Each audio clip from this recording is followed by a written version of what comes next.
Hi, I want to give an overview to the Unit 1 assignment.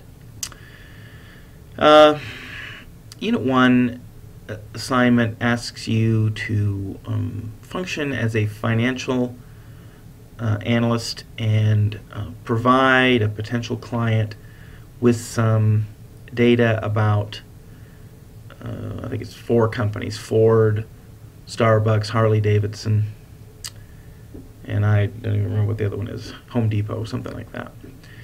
And so I kind of want to get an overview of how you would use financial data and how you should think about preparing a report like this. The first thing I want you to think about is in your context of providing this information, I want you to think about that is a report you are preparing. All too often, some students think of this as just a problem in which they're going to answer A and B and C and D, and that's not really what this assignment is like. And if you choose to answer like that, you're going to lose some points for that, because that's not really the way that this assignment wants you to treat it. So let's start with a second let's start looking at this Thompson 1 business site. And by the way, if you don't want to use Thompson 1 or you don't have access to it or whatever, there's a lot of different financial sites in which you can get this information.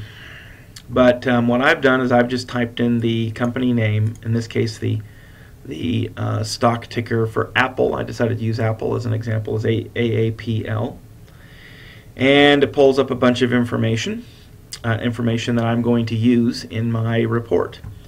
First of all, it gives me a business description about Apple, and I may include this information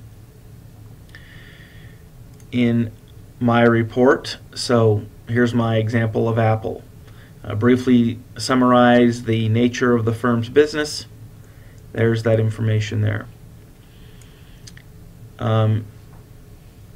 Based on the graph provided in the overview, and a lot of these things will have graphs, how is the stock moving in relationship to the market, etc. Whenever you see something like that that's asking you to extract information from a graph, go ahead and make a copy of the graph and put it in there. You want to think about this from the context of the user. The user might want to see a graphical depiction of what's happening with the movement of the stock, and so including the graph, I think, is very valuable. And you can see where Apple is in blue. It has been greater than the S&P 500 and now less than, and I've written some information about that. How large is Apple in terms of annual sales and total assets? When you're asked something like this, you're not asked to tell me that it's big or really big or something like that. We're asking for some numerical data. And so you can come down here and you can see some key financials. Here's the sales. Here's total assets. And of course, this is just one company. But when you're doing the assignment for the 4 companies, I, as a potential client, could then read that and see how big is this company compared to that company and so forth. I can compare those numerical information.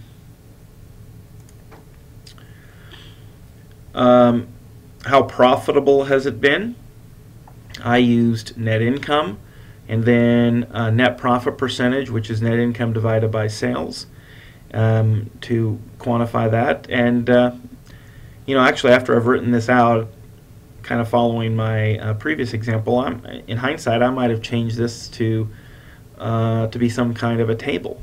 Again, whenever you're providing a bunch of numerical information, a table probably looks a little bit better than even what I've done here.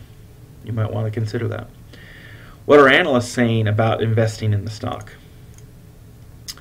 We have analyst ratings over here. Is it a sell? Is it a hold? Is it a buy? You can see that it's somewhere in the buy to strong buy range. What's the stock price doing right now? What is the most recent quote? What did it open at in this morning? How's it been moving up and down? So I'm looking for all this information. This is what it traded at. There's the date of the quote. Here's what it opened. Here's the range over the past 5 days. Here's what's been going on over the past 3 months. Is the stock volatile to you? So I went back and figured out, what let's see where I was even getting some of this information.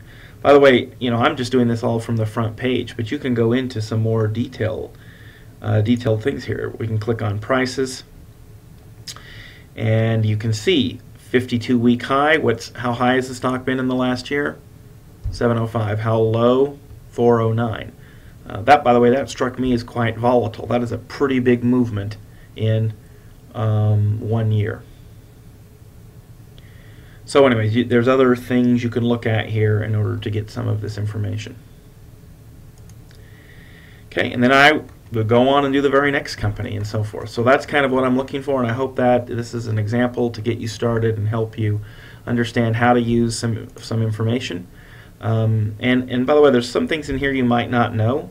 You might not know what the PE ratio is. Maybe you do, maybe you don't. You might not know what beta is or dividend yield, but I'll tell you as we move through this course, those are things we're going to learn and use, and I hope you can, when we're learning them in those contexts, I hope you remember that here's a real life example of where that is used.